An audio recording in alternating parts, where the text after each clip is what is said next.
Selamat datang kembali di channel Dapure Agus Beja, membangun peradaban bangsa untuk kejayaan Nusantara.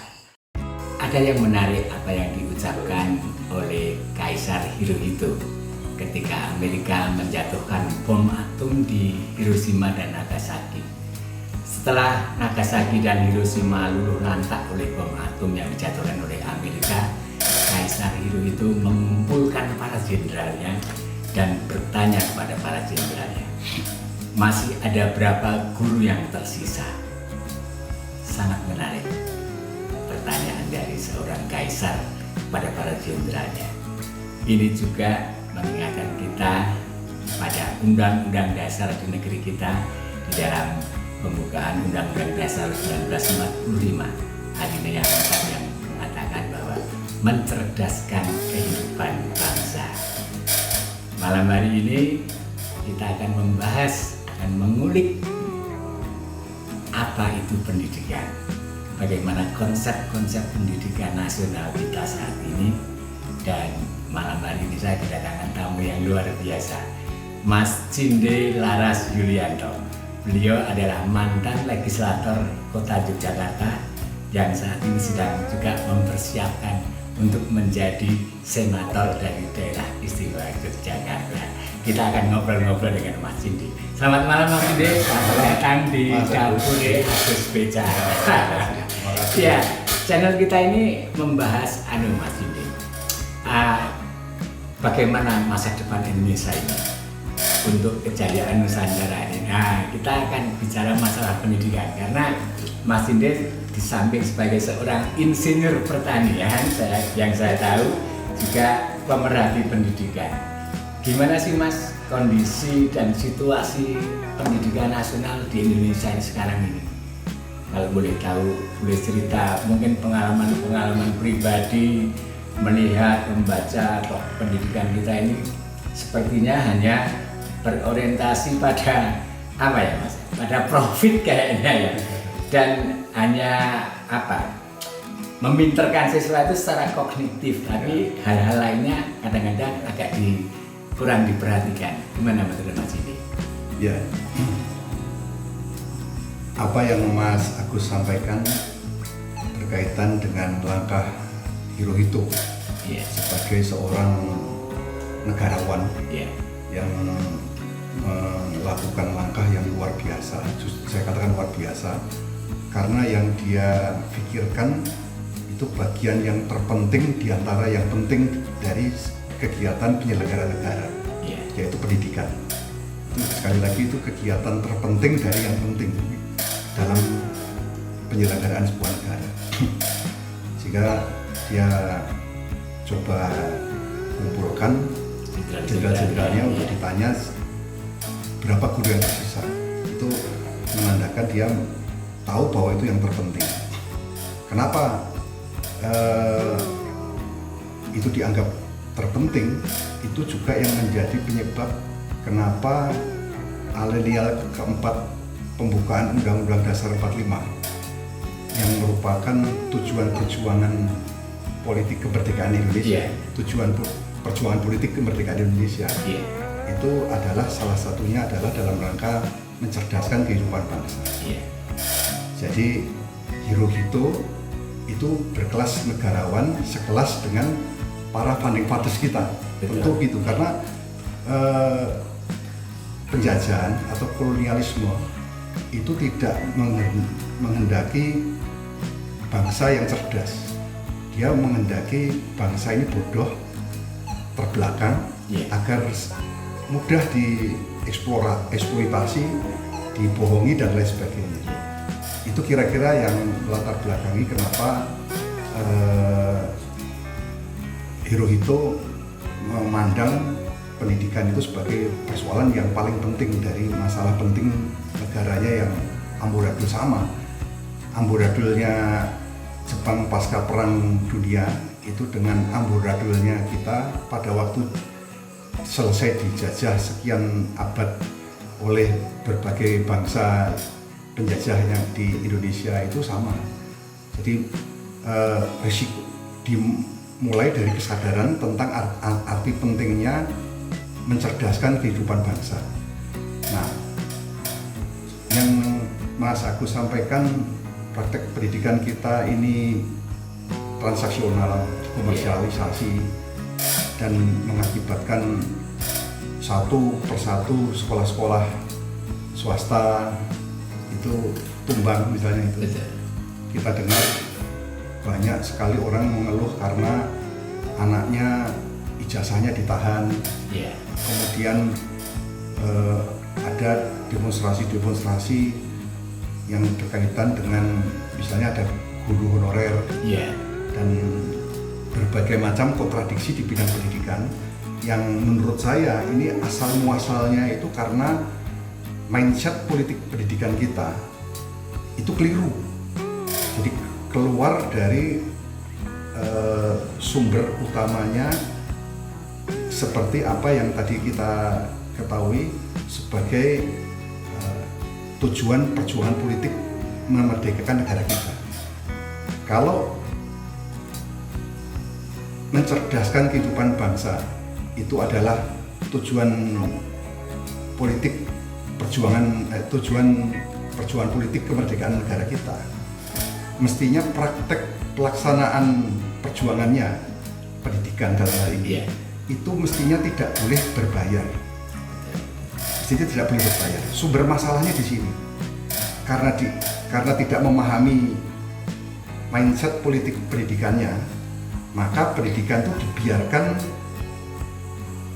berbayar sehingga pendidikan itu terbuka untuk dikomersialisasi, diliberalisasi dan lain sebagainya, sehingga pendidikan berfungsi bukan sebagai alat untuk mencerdaskan kehidupan bangsa, tapi sebaliknya sebagai alat untuk pembodohan kehidupan bangsa.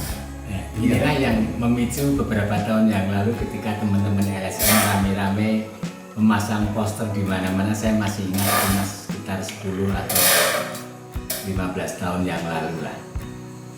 Ada poster mengatakan bahwa orang miskin tidak boleh sekolah. Nah, barangkali ini pendidikan kita ini kehilangan orientasi sekarang ini, Mas. Seperti yang Mas Indika tadi katakan bahwa pendidikan sekarang ini sudah terlalu mengejar profit, terlalu transaksional dan sebagainya. Mungkin pengalaman Mas Indi dalam mengadvokasi siswa-siswa yang tidak bisa sekolah, tidak bisa ngambil ijazah, belum bayar sekolah dan sebagainya ini gimana ini? Ya. Lebih dari 10 tahun saya mengerjakan apa yang Mas Agus sampaikan tadi, mengambil ijazah yang ditahan di sekolah-sekolah, apakah itu sekolah negeri maupun sekolah swasta. Dari ratusan bahkan ribuan ijazah yang saya ambil, saya amati terus-menerus kasus demi kasusnya ini, tanpa sengaja tersusun logika politik pendidikan yang saya miliki dan selama ini saya gunakan untuk bahan untuk menyadarkan para kepala sekolah. Yeah. Jadi urut-urutan berpikirnya kira-kira begini. Pertama, seperti yang tadi saya sampaikan bahwa mencerdaskan kehidupan bangsa itu adalah salah satu cita-cita puncak dari perjuangan politik yang tujuan dari perjuangan politik dari usaha untuk memerdekakan negara kita ini. Yeah.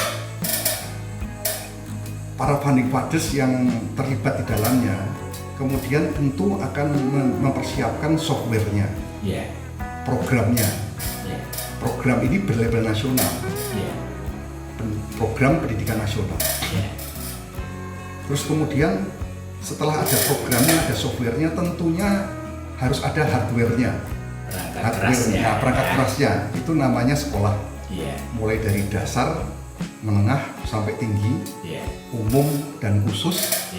Terus kemudian ada yang agama maupun bukan agama dan lain sebagainya.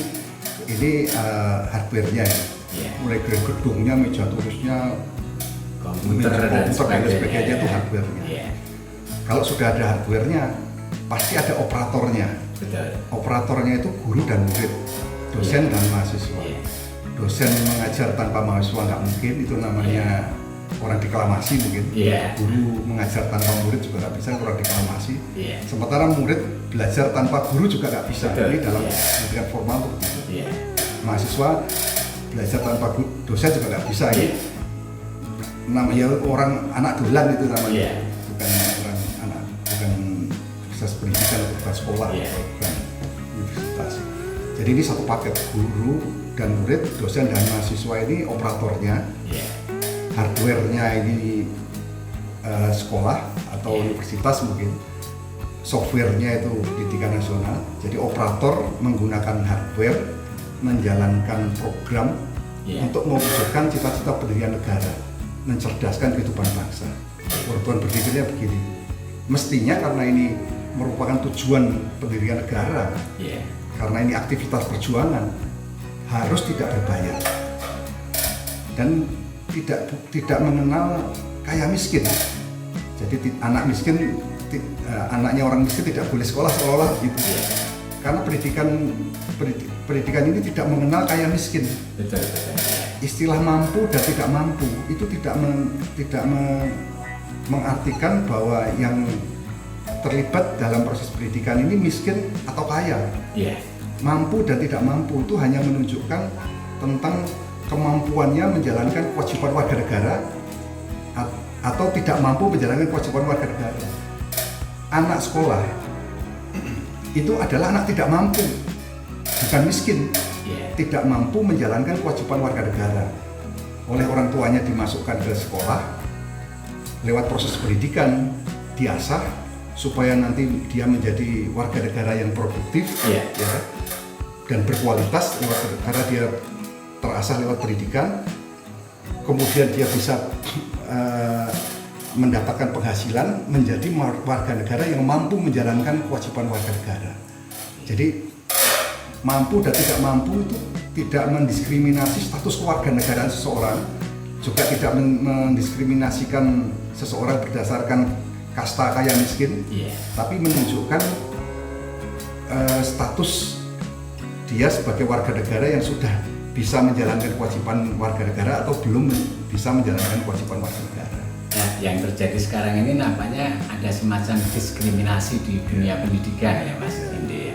Artinya ada sekolah swasta, ada sekolah negeri, seolah-olah sekolah negeri itu lebih hebat, sekolah swasta itu nomor 2, dan orang-orang yang sekolah di situ, anak-anak yang sekolah di situ juga sepertinya merasa menjadi warga negara kelas 2 ya, sementara yang negeri menjadi warga negara kelas 1.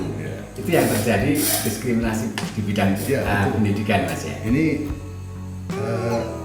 kesalahkaprahan berikutnya itu. Betul, ya. Jadi seolah-olah kalau anak sekolah di sekolah negeri, Ya. itu status kewarganegaranya seolah-olah berubah menjadi warga negara negeri. Ya. Anak yang sekolah di sekolah swasta seolah-olah berubah status kewarganegaranya menjadi warga negara swasta.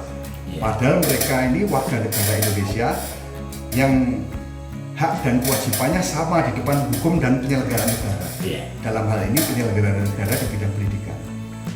Jadi karena ini mereka ini terlibat dalam program berlabel nasional, Ya. mestinya praktek pendidikan nasional kita itu 100% dibiayai oleh APBN. Wah, masalahnya cukup apa enggak Mas APBN kita untuk membiayai pendidikan nasional ini? Ini kesalahkaprahan berikutnya itu nanti. Jadi mestinya oleh APBN. Sebelum kita menyimpulkan cukup atau tidak cukup, Ya. itu nanti kita bicara dulu ini logika berpikir politik anggarannya dulu. Ya. Jadi duduk permasalahannya karena ini merupakan program nasional, Ya. gitu. Seperti keamanan nasional. Betul. Itu jadi kalau kita lapor kemalingan gitu, Ya. upahnya atau biayanya untuk nyari maling itu Iya. dibiayai oleh APBN. Ya, jadi tidak ada sumbangan nyari maling itu nggak ada. Iya. Sumbangan keamanan atau daftar ulang untuk keamanan itu nggak ada. Betul. Uang gedung untuk keamanan itu nggak ada. Gedungnya sudah ada. Sudah ada kok bayar uang gedung. Uang gedung ya. Anak nggak keluar suruh daftar ulang. Betul. Sumbangan ini karena kesalahkaprahan tadi itu. Betul, ya. Nah terus jadi uang yang diberikan oleh negara kepada warga negara ini adalah public service obligation namanya. Jadi obligasi untuk public service.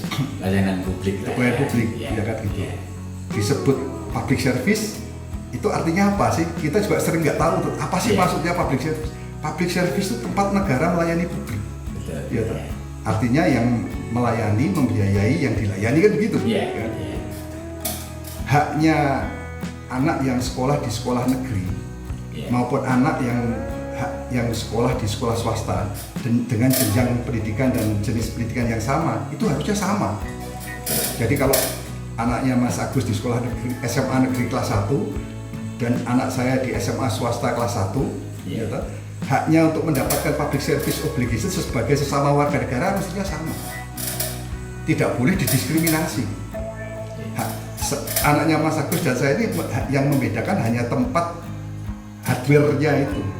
Kalau hardware-nya diprakarsai pendiriannya oleh negara namanya sekolah negara mestinya istilah aslinya itu yang sebenarnya itu bukan sekolah negeri, sekolah negara.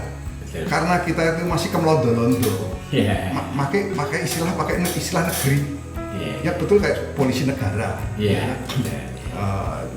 Dan itu yang ini lembaga negara. Jadi sekolah negara mestinya bukan sekolah negeri, sekolah negara.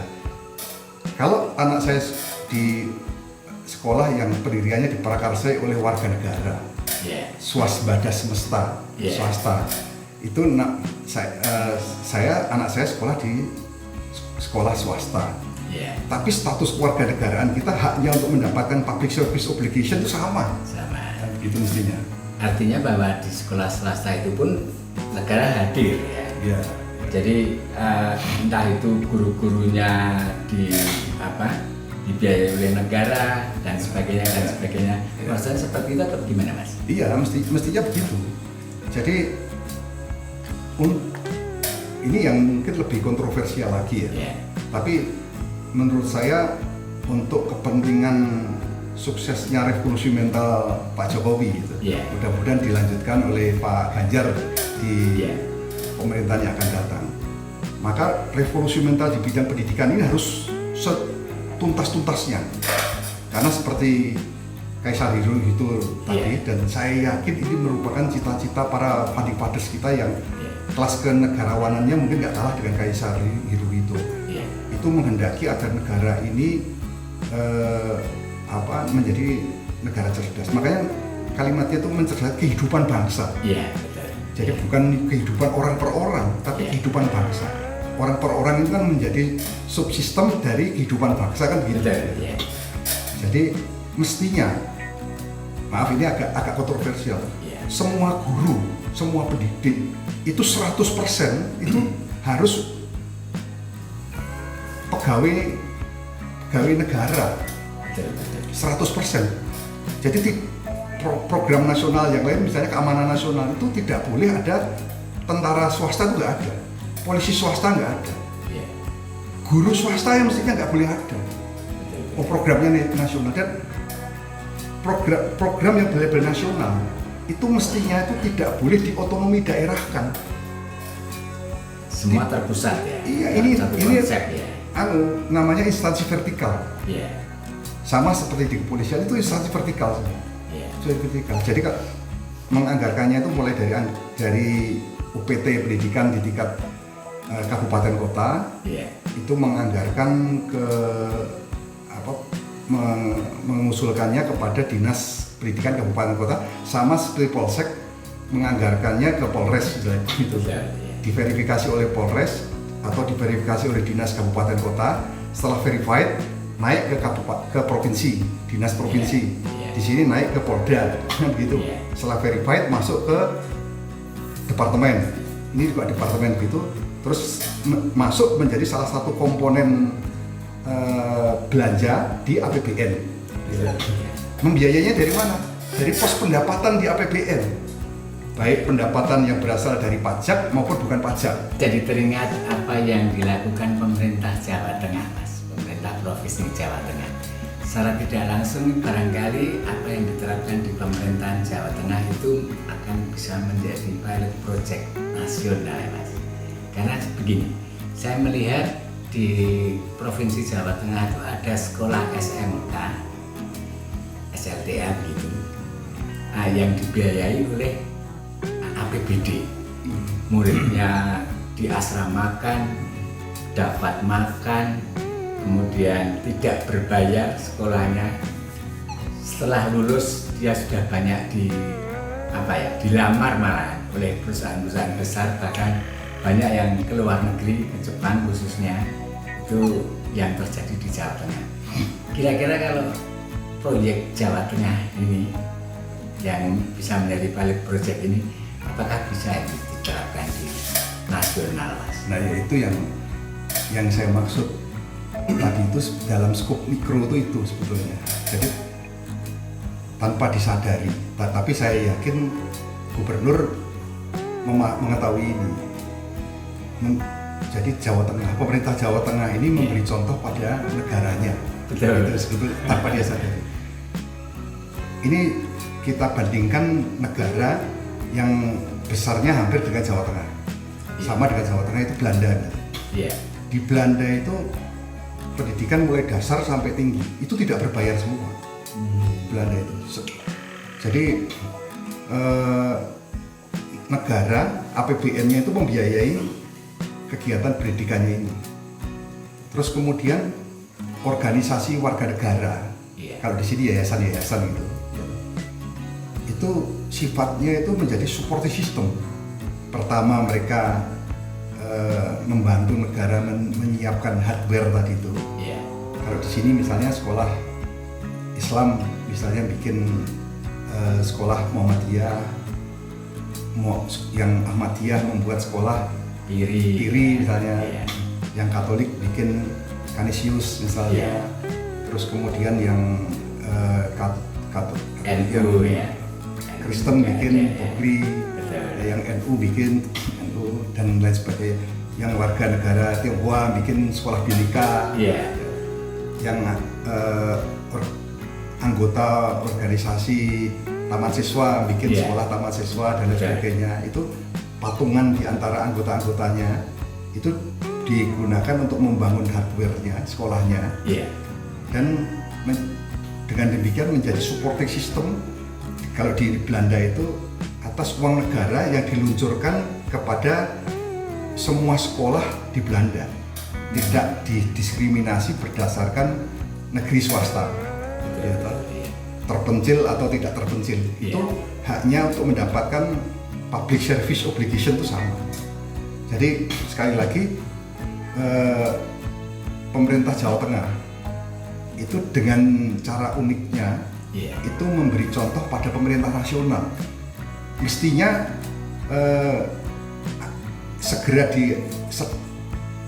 ditiru kan, konsep ini diterapkan skala nasional sehingga APBD itu tidak perlu dialokasikan untuk membiayai kegiatan-kegiatan yang mestinya dibiayai oleh APBN. Apalagi APBN itu biaya pendidikan adalah 20% ya. Itu sudah menjadi amanat konstitusi itu ya. Nah, ini persoalan yang menurut saya itu yang harus ditinjau ulang. Jadi konstitusi mestinya tidak ngurusi hal-hal yang terlalu mikro seperti itu, apalagi sampai ke presentasi seperti itu. Jadi itu menurut saya itu keliru. Pasal di Undang-Undang Dasar itu keliru. Kenapa? Daerah yang pendapatan asli daerahnya itu tinggi, misalnya Kutai Kartanegara, mungkin negara besok itu di Sulawesi Tenggara misalnya penghasil nikel, di Morowali misalnya di mana Papua, penghasilan asli daerahnya itu tinggi, bahkan mendapatkan berapa 10% dari penghasilan Freeport itu tinggi sekali, sementara penduduknya kecil. Kok 20%, 1% aja terlalu banyak mungkin. 1% itu terlalu banyak. Jadi sementara daerah-daerah yang pendapatan asli daerahnya kecil seperti Jogja kita ini, sementara padat penduduk tapi ya. penduduknya padat. Daerah-daerah seperti mungkin Solo gitu ya, dekat kita ini penduduknya padat, pendapatan asli daerahnya kecil. Atau 20%, 90% aja mungkin kurang, ekstrimnya tuh begitu ya tuh. Artinya para pengamandemen Undang-Undang Dasar 45 ini saya sanksikan kenegarawanannya berpikirnya ini. Jadi dari mestinya Undang-Undang Dasar 45 pada bagian yang memperhatikan yang urusan pendidikan ini dikembalikan seperti dulu. Jadi pendidikan ini karena tujuan perjuangan politik kemerdekaan kita itu tidak boleh berbayar, harus APBN semuanya. Maksudnya APBN. Terus kalaupun ada ₹1, ₹2 uang yang bisa dikumpulkan oleh warga negara melalui sumbangan baik infak di organisasi Islam, kolekte di organisasi Katolik, prosopoluan di organisasi Kristen, patungan di organisasi warga taman siswa dan lain sebagainya. Itu digunakan untuk melengkapi kalau hardware yang dia bangun itu ada kerusakan. Ada pintu jebol misalnya, nggak usah APBN, pakai uang patungan ini tadi. Dan uang ini yang nantinya memang dicadangkan untuk membangun hardware yang baru. Jadi bukan seperti sekarang ini, sekolah swasta itu satu persatu bertumbangan. Mestinya negara itu nangis, harusnya para penyelenggara negara kalau kalau mereka ini berkelas negarawan, jadi baik di legislatif maupun eksekutif, itu nangis lihat ada yang ini. Karena apa? Mestinya kan ini bisa dimanfaatkan oleh negara tanpa harus membuat kelas-kelas baru yang negeri. Ini kan sebetulnya berpotensi untuk mereka manfaatkan untuk mewadahi kegiatan bernegara ini di bidang pendidikan. Jadi kalau konkretnya, saya beberapa kali mengusulkan pada sekolah-sekolah swasta ini, udah serahkan aja pengelolaan sekolah-sekolah ini pada negara. Nggak usah khawatir kehilangan kesempatan untuk melakukan supervisi di bidang hardware-nya. Sepanjang organisasi warga negara ini, yayasan ini tidak berpikir komersial. Karena ini kan yayasan ini organisasi nirlaba. Pengelolanya itu sudah orang-orang yang sudah berkecukupan, orang yang sudah selesai urusan hidupnya.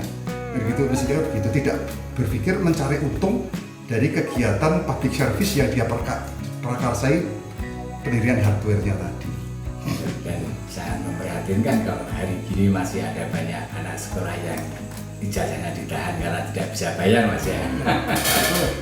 Itu kalau saran saya, negara harus membuat pengumuman supaya itu segera diserahkan kepada yang berhak. Karena anak-anak ini perlu melanjutkan sekolah atau bekerja, membutuhkan bukti kelulusan ini tadi.